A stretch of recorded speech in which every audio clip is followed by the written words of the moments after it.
Bonjour, je suis Bruno, moniteur auto-école et aussi diplômé du BEPE Caser. Dans cette vidéo, aujourd'hui, nous allons parler de l'arrêt et du stationnement. D'ailleurs, voici le sommaire. Nous commencerons par faire la définition de ce qu'est un arrêt et un stationnement. Ensuite, nous verrons les différentes signalisations se rapportant à l'arrêt et au stationnement. Nous ferons un point sur le stationnement unilatéral, puis nous terminerons avec le stationnement semi-mensuel alterné, côté pair et impair. Je vous rassure, j'ai plein d'astuces mémotechniques à vous donner pour que vous puissiez apprendre assez facilement et également retenir. Allez, c'est parti. Qu'est-ce qu'un arrêt?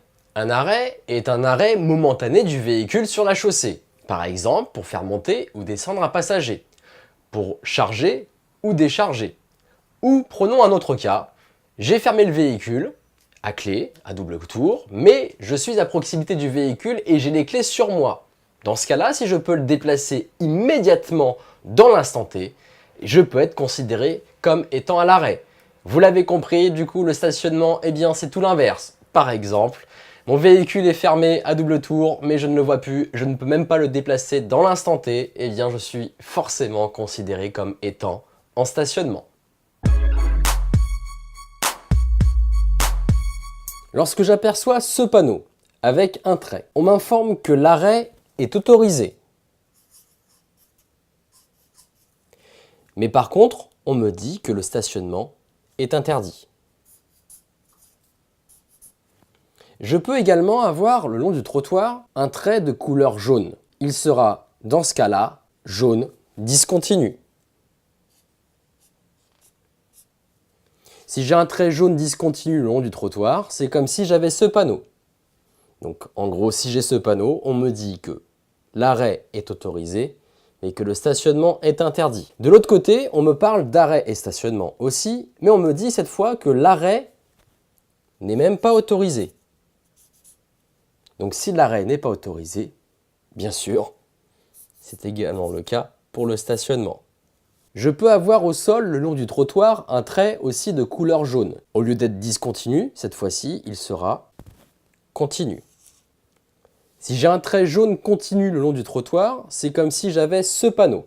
En gros, si j'ai ce panneau, on me dit que l'arrêt n'est pas autorisé et le stationnement est interdit.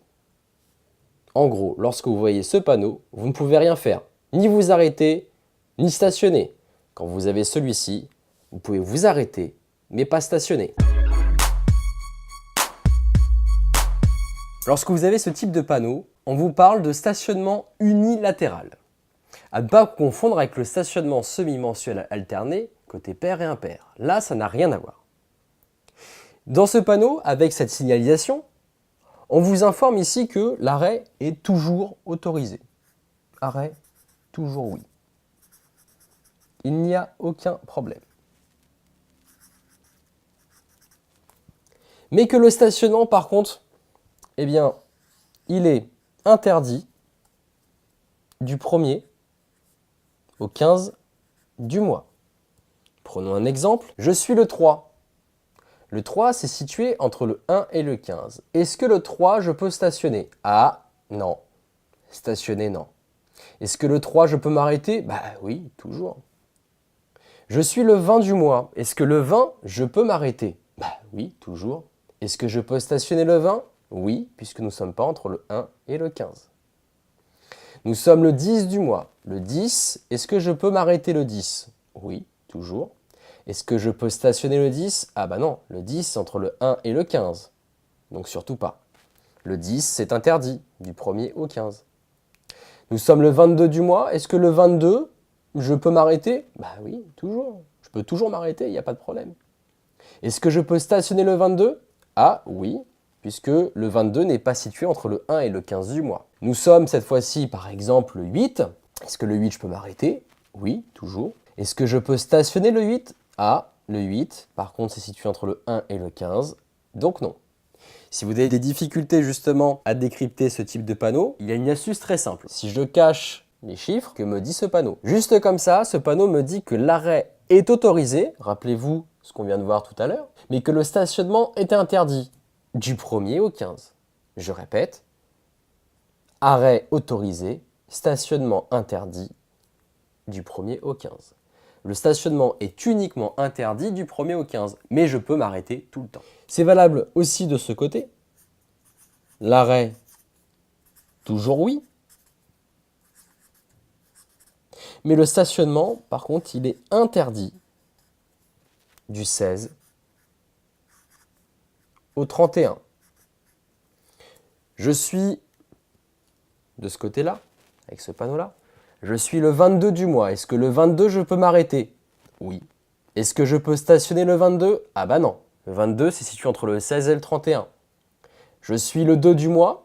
Est-ce que je peux m'arrêter? Oui, toujours. Est-ce que je peux stationner le 2 du mois? Oui, puisque le 2 du mois n'est pas situé entre le 16 et le 31. N'oubliez pas, pour lire ce panneau, je le fais aussi en tant que moniteur. Pour le décrypter, je cache l'information juste telle quelle. Il me dit que l'arrêt est autorisé, mais que le stationnement est interdit du 1er au 15 de ce côté-là, ou du 16 au 31 avec ce panneau. C'est ici où il est question du stationnement semi-mensuel alterné côté pair et impair. C'est là où beaucoup de personnes justement ont des difficultés à comprendre et là où il y a beaucoup d'erreurs. Ne vous inquiétez pas, ne partez pas défaitiste, je vais bien vous expliquer pour que ça puisse rentrer assez facilement, surtout au niveau de la compréhension. D'un côté, j'ai fait une rue avec, de ce côté-là, 2, 4, 6, 8, 10, c'est-à-dire que c'est le côté pair. Numéro des rues côté pair. De l'autre côté, j'ai fait 1, 3, 5, 7, 9, 11. Ici, c'est le côté impair. Vous avez vu qu'en fait, pour décrypter ce panneau, il me fallait en fait 3 informations. La première information, c'est ma date. On va dire qu'aujourd'hui, nous sommes le 10 du mois. Numéro des rues, nous l'avons. Et l'astérisque, nous le verrons tout à la fin. Ici, nous avons un chiffre d'une première tranche. Le chiffre 1 est un chiffre impair. Dans la deuxième tranche, nous avons le chiffre 16. Le chiffre 16 est un chiffre pair. Jusque-là, toutes les informations sont bien posées sur la feuille. Nous avions dit que nous étions le 10 du mois. Ça, c'est notre date, le 10. Le 10 est situé entre le 1 et le 15. Le chiffre 1 étant un chiffre impair, ça veut dire que le 10 du mois, je me stationne du côté impair. Nous sommes par exemple le 11. Le 11, c'est situé entre le 1 et le 15. Le chiffre 1, c'est un chiffre impair, donc le 11 du mois, côté impair. Le 12. Le 12, c'est situé entre le 1 et le 15. Le chiffre 1, c'est un chiffre impair, ça veut dire que le 12 du côté impair. Le 13. Le 13, c'est situé entre le 1 et le 15. Donc le chiffre 1, c'est un chiffre impair. Donc le 13 du mois, côté impair. Et ainsi de suite. Ça veut dire en gros, si votre date est située entre le 1 et le 15, vous allez stationner du côté impair. Je suis le 1 du mois. Le 1 du mois, c'est situé entre le 1 et le 15. Le chiffre 1, c'est un chiffre impair. Donc côté impair.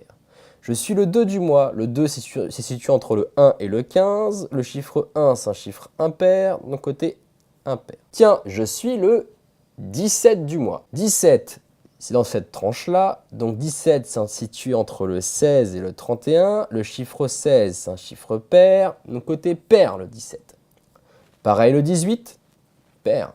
Le 19, pair. Le 20, pair. Le 21, pair. Le 2, impair.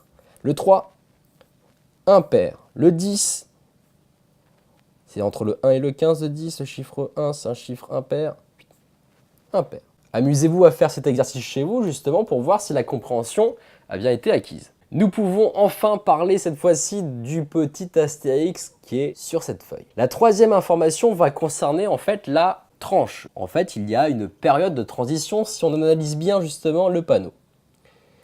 Il y a une période de transition entre le 15 et le 16 et entre le 31 et le 1er. Puisque pour résumer, on avait dit que du coup, si je suis le 31 du mois, le 31, je me stationne du côté, le 31 c'est entre le 16 et le 31, donc le chiffre 16 c'est un chiffre pair, donc pair, du côté pair le 31.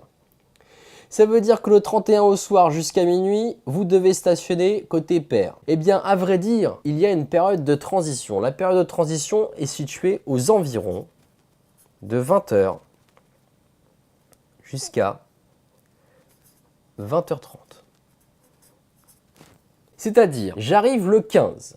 Le 15, normalement, je dois me stationner. Donc, vu que le 15 se situe entre le 1 et le 15, et que le chiffre 1, c'est un chiffre impair, côté impair. Eh bien, le 15, normalement, c'est du côté impair. Mais vous arrivez, il est 20h05. Préparez-vous pour le lendemain. Le lendemain, c'est le 16, donc c'est-à-dire du côté pair. Vous arrivez le 15 à 20h05, préparez-vous pour le lendemain. Donc, préparez votre stationnement. Allez directement du côté pair. J'arrive le 31. Le 31 se situe entre le 16 et le 31, chiffre 16 côté pair, mais il est 20h05. Je me prépare pour le lendemain. Donc le 31 à 20h05, je peux déjà me stationner du côté impair. Avec ce type de panneau, il est uniquement question de stationnement. Vous pouvez bien sûr vous arrêter où que vous soyez, du côté pair ou impair, et ceci peu importe la date. La date est uniquement importante lorsque vous voulez stationner, mais pas vous arrêter. Merci d'avoir suivi cette vidéo, j'espère que vous avez bien compris les différentes règles du code de la route. Je le rappelle, la compréhension de la règle fait partie de 60% de la réussite de votre examen. Les 40% restants, et bien maintenant, c'est que de l'entraînement à lire plein de questions de type QCM pour bien comprendre la question et surtout qu'est-ce qu'on me demande dans cette question et pouvoir bien y répondre. Eh bien, ça tombe bien sur le site jeveuxmonpermis.fr via différents forfaits adaptés à votre situation. Vous pouvez accéder à des QCM conformes à votre examen du code pour pouvoir vous entraîner. Par exemple, comme la veille d'un match de football, et bien forcément on s'entraîne. Là, c'est la même façon. Vous allez pouvoir vous entraîner jusqu'à votre examen et l'avoir. Je crois en vous. Vous êtes des warriors. Lâchez rien. À de suite. Jeveuxmonpermis.fr.